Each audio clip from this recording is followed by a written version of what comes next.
कैसे बोल दिया? How dare मेरे he लिए say उसने ऐसा कैसे कर दिया? How dare he मैंने say उसके लिए इतना किया, उसने मेरे लिए कुछ नहीं किया। इफिसियों की पत्री में लिखा है, याद रखना इस चीज को और ऑफेंस से आजाद रहोगे।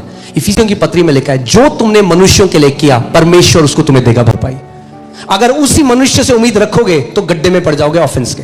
In the book of जिसके लिए जो भी किया परमेश्वर ने वो देखा है और उसका प्रतिफल परमेश्वर से आएगा तुम्हारे जीवन में। In the book of Ephesians it says God will repay you for whatever you have done for any man. If you will look for the response from a man, you will fall into a ditch. Remember, whatever you did, God will repay you. ये सबसे बड़ा आज फंदा है लोगों के जीवन में। This is the greatest trap for people today. जब वो किसी के लिए भलाई करते हैं When they do good to और someone, उम्मीद करते हैं वैसी भलाई, क्या आपने कॉन्ट्रैक्ट माना था उस व्यक्ति के साथ? now they expect them to do the same thing. Did you do a क्या आपने contract? बोला था उसे ये साइन कर, मैं भलाई तेरे जीवन में कर रहा हूं मगर इक्वल भलाई तुझे भी मेरे जीवन में करनी है? तो फिर वो भलाई नहीं था, वो बिजनेस कॉन्ट्रैक्ट था। Did you tell them that I'm going to do good to you, you should also pay me back in the same manner? Then it was not goodness, it was a contract.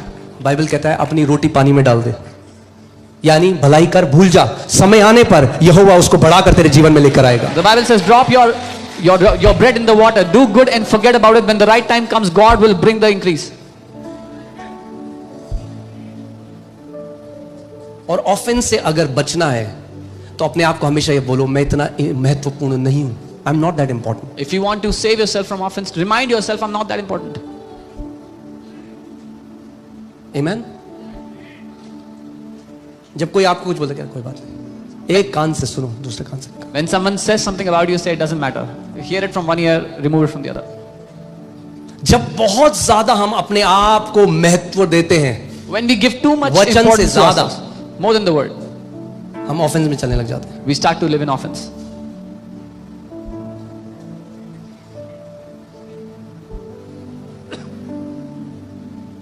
अब जानते एक ऐसा, मैं कभी उस story में जाता नहीं जाता, मगर एक ऐसा था एक व्यक्ति, एक लीडरशिप में, और उसने बहुत कुछ करा, बहुत घबले, बहुत घोटाले। उसके बाद परमेश्वर ने मुझे एक दिन कहा उसको सॉरी बोल। मैंने कहा प्रभु आप जानते हो मैंने कुछ गलत नहीं किया। प्रभु ने कहा उसको सॉरी बोल। There was someone in the leadership that did many things, many financial irregularities, many things, and then one day the Lord said, apologize to him, and I said, Lord, you know I have not done anything wrong to him, and the Lord said, send him an apology.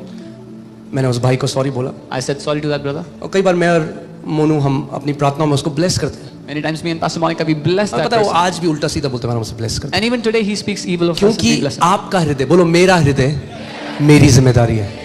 Say my heart is my responsibility. ये ऐसे test हैं जो आपके जीवन में आएंगे हर समय, जिनको जब आप इन टेस्ट को पार करोगे तो अगली क्लास में, अगली बढ़ोतरी में आप जाओगे। These tests will come in your life every now and then, and when you pass these tests you will enter into the next standard in your life.